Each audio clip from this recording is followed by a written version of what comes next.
Hello students, आज हम class 12th के चैप्टर 1 सॉल्यूशंस का topic reverse osmosis and water purification को पढ़ेंगे और समझेंगे भी। The direction of osmosis can be reversed if a pressure larger than the osmotic pressure is applied to the solution side. Osmosis की direction जो है उसे हम रिवर्स कर सकते हैं अगर हम सॉल्यूशन साइड पे जो प्रेशर है वो ऑस्मोटिक प्रेशर से ज़्यादा अप्लाई करें। That is now the pure solvent flows out of the solution through the semi permeable membrane. जो प्योर सॉल्वेंट है वो सॉल्यूशन से फ्लो आउट हो जाएगा सेमी परमिएबल मेम्ब्रेन के थ्रू, और इसी फिनोमेनन को कहते हैं reverse osmosis and is of great practical utility. Reverse osmosis is used in desalination of sea water. Reverse osmosis को हम सी वाटर की डिसैलिनेशन मतलब सी वाटर से प्योर वाटर बनाने में भी हम रिवर्स ऑस्मोसिस का यूज़ करते हैं। A schematic setup for the process is shown. When pressure more than osmotic pressure is applied, pure water is squeezed out of the sea through the membrane. जब हम osmotic pressure से ज़्यादा pressure apply करते हैं, pure water जो है वो सी water से बाहर जो है वो स्क्वीज आउट होकर मेम्ब्रेन के थ्रू बाहर आ जाता है। A variety of polymer membranes are available for this purpose. The pressure required for the reverse osmosis is quite high. A workable porous membrane is a film of cellulose acetate placed over a suitable support. तो जो workable porous membrane होती है वो क्या होती है? Cellulose acetate की film होती है जो कि एक सूटेबल सपोर्ट के साथ प्लेस की जाती है। Cellulose acetate is permeable to water but impermeable to impurities and ions present in sea water. Cellulose acetate water को परमिएबल है, पर जो सी वाटर में इम्प्योरिटीज और आयंस होते हैं उनके लिए इम्परमिएबल है। These days, many countries use desalination plants to meet their potable water requirements. Next topic is abnormal molar masses. We know that ionic compounds, when dissolved in water, dissociate into cation and anions. जब हम ionic compounds को water के अंदर dissolve करते हैं तो वो positive और नेगेटिव आयंस में सेपरेट हो जाते हैं। पॉजिटिव को कैटायंस कहते हैं और नेगेटिव आयंस को anions. For example, if we dissolve 1 mole of KCl, that is 74.5 gram. 1 mole KCl का मास है। In water we expect 1 mole each of K plus and Cl minus ions to be released in the solution. तो हम क्या expect करते हैं कि KCl में से 1 मोल K प्लस आयंस और क्लोराइड माइनस आयंस जो हैं वो सॉल्यूशन में रिलीज हो जाएं।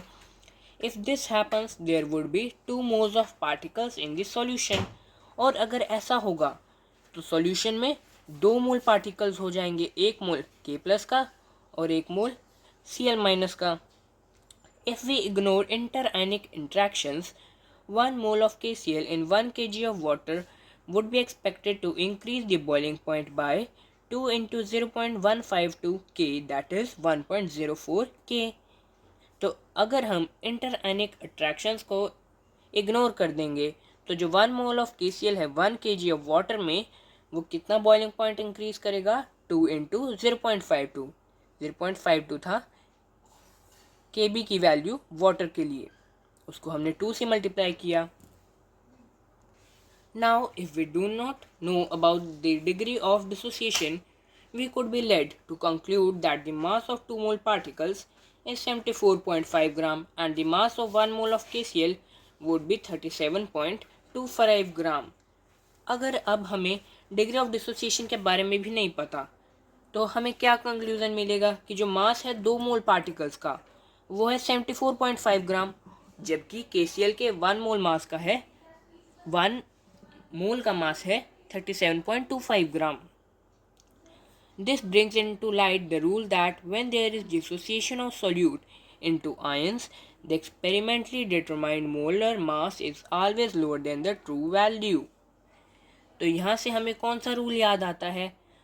वही वाला जिसमें हमें बताया था कि जो डिसोसिएशन ऑफ सोल्यूट होती है जब आयंस के अंदर, तो जब डिसोसिएशन ऑफ सोल्यूट होगी आपके आयंस के अंदर। तो जो एक्सपेरिमेंटली डिटरमाइंड मोलर मास होगा वो हमेशा ट्रू वैल्यू से कम आएगा। एग्जाम्पल आपको गिवन है, जैसे कि है 2CH3COH, एसिटिक एसिड का वो क्या कर रहा है, डाइमराइजेशन, एसोसिएशन कर रहा है। क्यों हो रही है एसोसिएशन? हाइड्रोजन बॉन्डिंग के कारण। Molecules of ethanoic acid, acetic acid dimerize in benzene due to hydrogen bonding.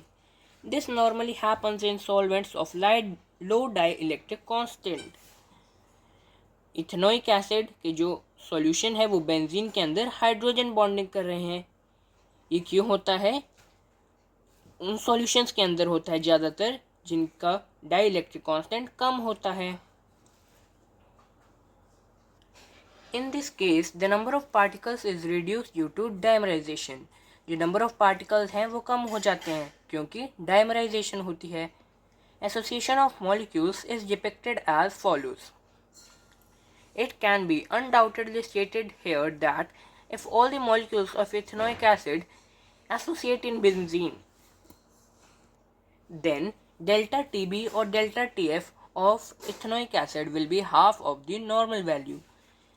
अगर जो सारे मॉलिक्यूल्स हैं इथेनोइक एसिड के वो बेंजीन के अंदर एसोसिएट करेंगे तो हम ये अनडाउटेडली कह सकते हैं कि जो डेल्टा टीबी है और डेल्टा टीएफ है वो हाफ हो जाएंगे और delta TF will therefore be twice the expected value. The molar mass calculated on this basis for this delta TB और डेल्टा टीएफ, तो जो मोलर मास आएगा जो कि हम डेल्टा टीबी और डेल्टा टीएफ के बेसिस पर कैलकुलेट करेंगे वो एक्सपेक्टेड वैल्यू के ट्वाइस हो जाएगा। Such a molar mass that is either lower or higher than the expected value or normal value is called as abnormal molar mass. In 1880, Van Hoff factor introduced a factor I. तो 1880 के अंदर एक van Hoff factor introduce किया था, I दिया था van half sir ने, to account the extent of dissociation or association. तो ये क्या करता है?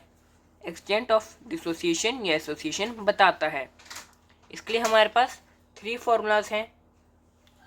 I is equal to normal molar mass upon abnormal molar mass, observed colligative property upon calculated colligative property, और third is total number of moles of particles after association या dissociation upon number of moles of particles before association या फिर dissociation.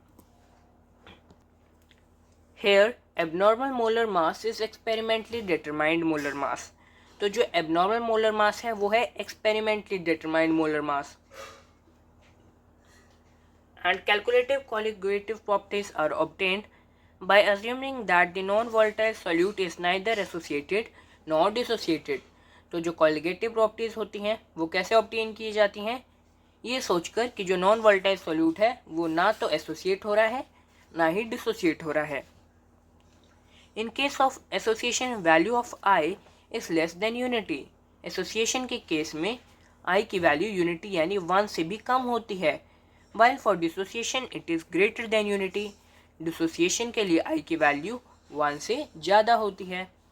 For example, value of I for aqueous KCl solution is close to 2, while value for ethanoic acid in benzene is nearly 0.5. Inclusion of Van Hoff factor modifies the equation for colligative properties as follows.